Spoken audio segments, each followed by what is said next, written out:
काल ना आमच्या गावाच्या जवळ यात्रा होती. आम्ही सगळेच यात्रेत गेलो होतो आणि यात्रेतून आल्यानंतर ना खूप थकलो होतो. तर आता सुधांशू म्हणत होता, मम्मा थोडी भूक लागली, काहीतरी बनव ना. कारण इतकं फिरलोत ना आम्ही. आता मलाही कंटाळा येत होता. मी म्हटलं चला कंटाळा करण्यापेक्षा ना मुलाला काहीतरी नवीन छान असं बनवून देते. त्याच्यासाठी मी इथे गोबी घेतली, छान कट केला. एक बटाटा घेतला, त्याचं साल काढलं, ते सुद्धा बारीक कट करून घेतलं. आता आपल्याला उकडून घ्यायचं आहे. त्यासाठी मी कढईत पाणी ठेवलं होतं. त्याच्यानंतर बटाटा आणि गोबी टाकून घ्यायची आहे आणि उकडून घ्यायचे आहेत. पाहू शकता छान उकडलेत.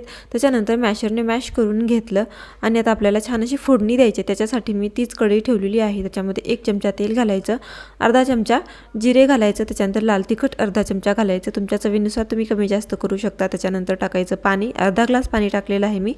चवीप्रमाणे मीठ टाकायचं आणि ते रवा माझा जाडा होता म्हणून मी मिक्सरच्या भांड्यात थोडंसं फिरून घेतलेलं आहे. तुमचा जर बारीक असेल तर काहीच हरकत नाही. त्याच्यानंतर आपल्याला थोडा रवा टाकून मिक्स करून घ्यायचा आहे. पाहू शकता रवा टाकून मिक्स करून घेतला आहे. त्याच्यानंतर आपल्याला गोबी आणि बटाटा आपण जे मॅश करून ठेवला होता तो टाकून घ्यायचा आहे आणि तो पण छान असा मिक्स करून घ्यायचा आहे.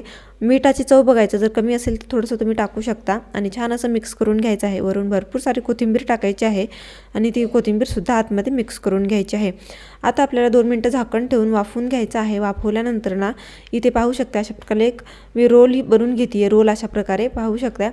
बारीक असा रोल बनवायचा, जास्त जाड नका बनवू, नाही तर तळायला गेल्यानंतर ना आतमधून तळत नाहीत. अशा प्रकारे मी छोटे छोटे रोल बनवून घेते. भरपूर सारे एकदाच रोल बनवून घ्यायचं आणि आपल्याला हव्या तशा साईजमध्ये कट करून घ्यायचं. तर पाहू शकता मी अशा प्रकारे कट करून घेते. पटापट आपल्याला अशा प्रकारे कट करून घ्यायचं आहे. तर राहिलेलं आहे ते सुद्धा मी बनवून घेते. तोपर्यंत एवढं बनवून मी कट करून घेतलेलं आहे आणि हे एका प्लेटमध्ये मी आता काढून घेणार आहे.